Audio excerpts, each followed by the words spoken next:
the spring of 1960, the Montreal native William Edward Power was appointed as Antigonish's sixth bishop.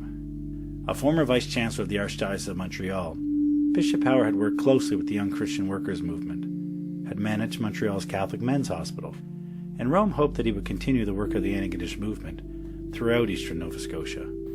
Responding to the Pope's call for Antigonish to take its unique social message to the people of Latin America, by 1961, the Antigonish Diocesan Latin American Apostolate sent local priests as missionaries to countries like Costa Rica.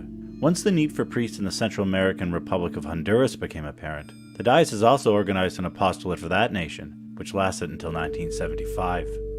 Work among the poor and the marginalized of Central America was not without its hazards. In June 1965, Father Arthur McKinnon, a Scarborough mission priest and native of New Waterford, was killed by government policemen while ministering in the Dominican Republic.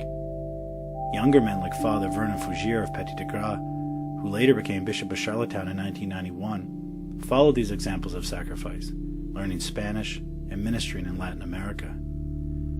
Catholicism was undergoing some sweeping changes in the 1960s.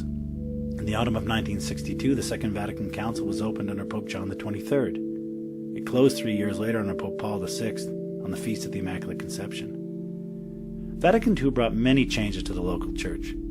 Scripture readings were now read in vernacular languages, and in 1969, for pastoral reasons, priests were permitted to face the assembly, while the tabernacles were moved off the altars to other prominent positions. Catholics were also told to reach out to non-Catholics, and were encouraged to welcome people of other faiths as separated brethren. Perhaps most important, priests and women religious were ordered to rediscover the original purpose of their religious vocations and adapt it to the modern world. The changes of Vatican II were controversial in some quarters, and remain so to this day. Yet for others, the windows of the church were thrown open, and the fresh air of the Spirit blew through. This spirit of reform and renewal took many forms.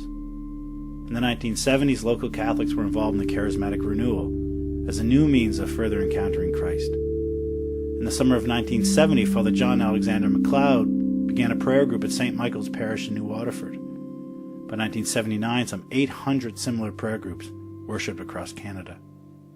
Other Catholics were energized by the Young Christian Workers movement, the Young Christian Students, the Crescio and Challenge movements, and Christian living communities, which attracted thousands of people throughout eastern Nova Scotia. In 1972, the importance of spiritual development was further demonstrated when the Sisters of St. Martha established Bethany Centre at their mother house in Antigonish town.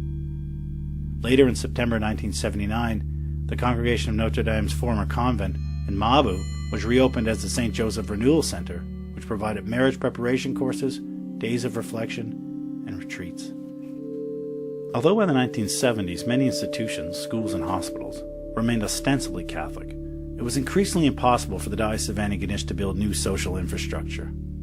Between 1975 and 1981, for example, the Sisters of St. Martha withdrew from both St. Mary's Hospital in Inverness and St. Joseph's Hospital in Glace Bay. In 1975, the province of Nova Scotia purchased St. Elizabeth's Hospital in North Sydney from the Sisters of Charity and renamed it Northside General.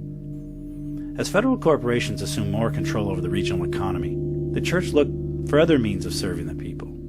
Priests like Father Andrew Andy Hogan, deeply concerned with the miners and steelworkers of Cape Breton, was elected to the Canadian Parliament as a member of the New Democratic Party in the summer of 1974. Representing Cape Breton East Richmond, Father Hogan was the first Catholic priest in Canada sent to Ottawa.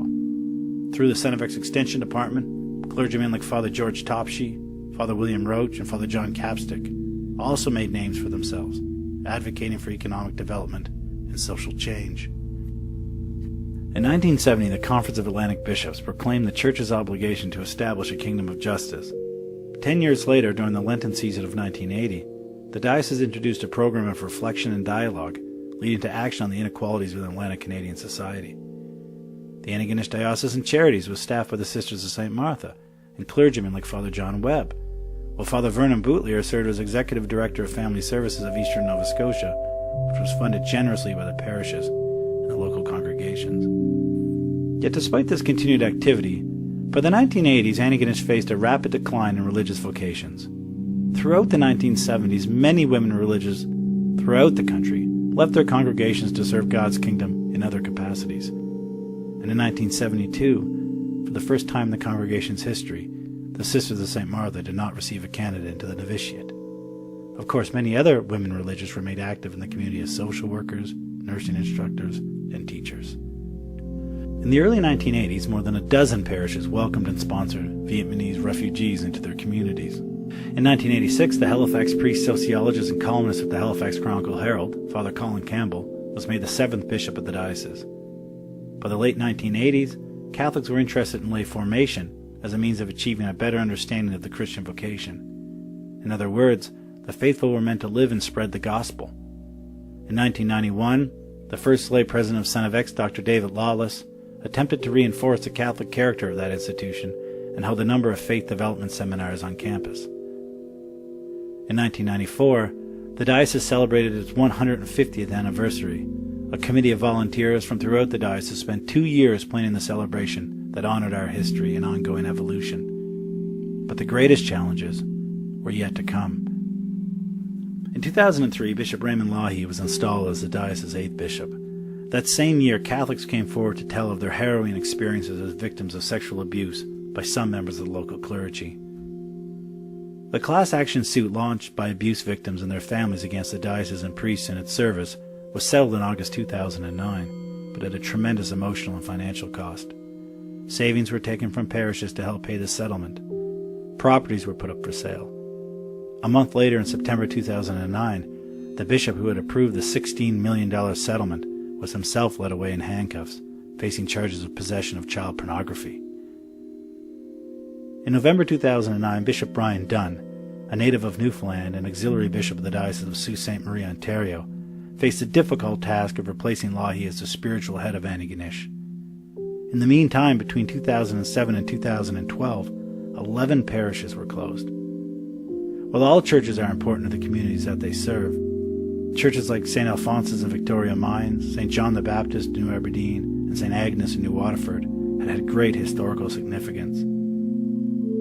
As the diocese coped with a declining demographic and an aging priesthood, by 2011 the diaconate formation program, open to married men, was attracting candidates from across eastern Nova Scotia. A 4-year process involving weekend courses and retreats, the men were to become the helpers to the apostles and fill the void in parishes that lacked a permanent pastor. It had been a difficult decade, but the spirit of renewal was still flickering.